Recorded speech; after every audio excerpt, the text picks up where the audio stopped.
Okay, my bold fans, we got to talk about today's episode. We see a threat put on the table from Sheila to Deacon. Liam is boo-hooing to Brooke. Why? Because Douglas is campaigning more than the election is going on right now for Hope and Thomas to get together. And it hurt his feelings once again.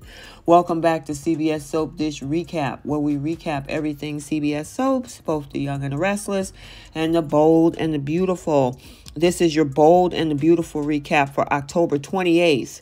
And without further ado, let's talk about this episode. So let's swing over to the Forrester office, where it left us from yesterday, where Thomas is telling himself that Hope is off limits as he helped her adjust the gown in the mirror.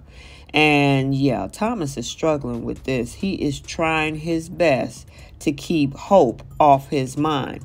Well, while he's doing this whole measurement thing, Douglas and Liam appear at the door as Thomas touches Hope's waist. Douglas was like, "Oh, Mom, you look beautiful." And Liam is not happy about this. Well, Liam says that he and Douglas were hanging out over at Eric's place. And he talked about how he knows he's not Douglas's dad, but he was hoping that Hope will help him explain why it's so important to him that Douglas come home for a bit. "That's what you want too, right?" as he asked Hope. And she then turned around and glanced at Thomas because she just got put on the spot. So we now swing over to Brooke's place, and she's venting to Katie about Hope spending a lot of time with Thomas, not only at the office, but over at Eric's place too. Now, Brooke turns the conversation to now Katie and Bill. Now, Katie guesses by now, since she and Ridge is split up, Bill has been over to see her. That is correct, Katie. Now, Brooke's expression tells her, yeah, you're right. And Katie went on that it happened even faster than she expected.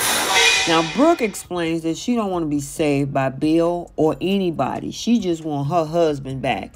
And she wished Ridge had told her what changed. So over at Deacon's place, Sheila guesses that, of course, he went to see Brooke after finding out she and Ridge broke up.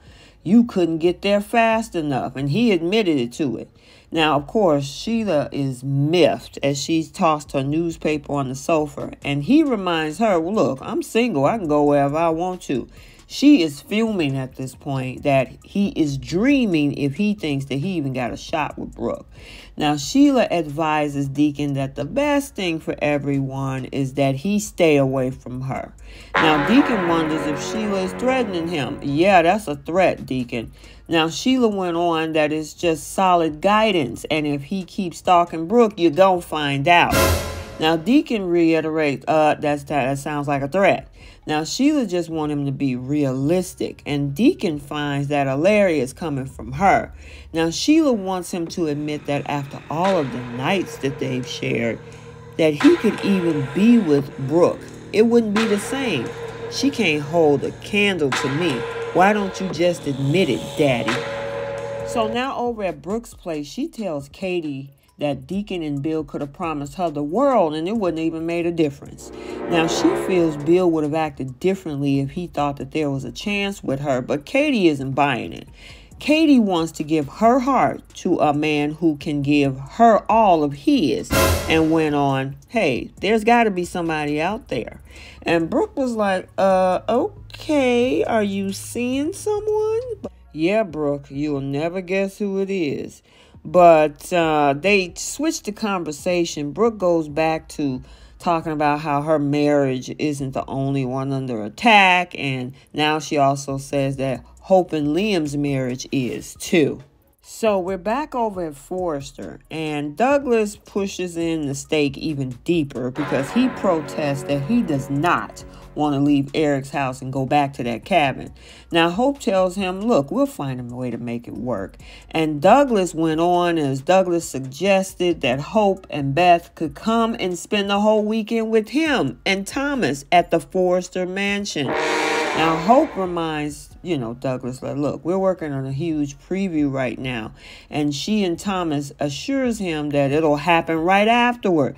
Then they share this whole group hug. Liam looks so sad and left out. I'm going to say put out, left out.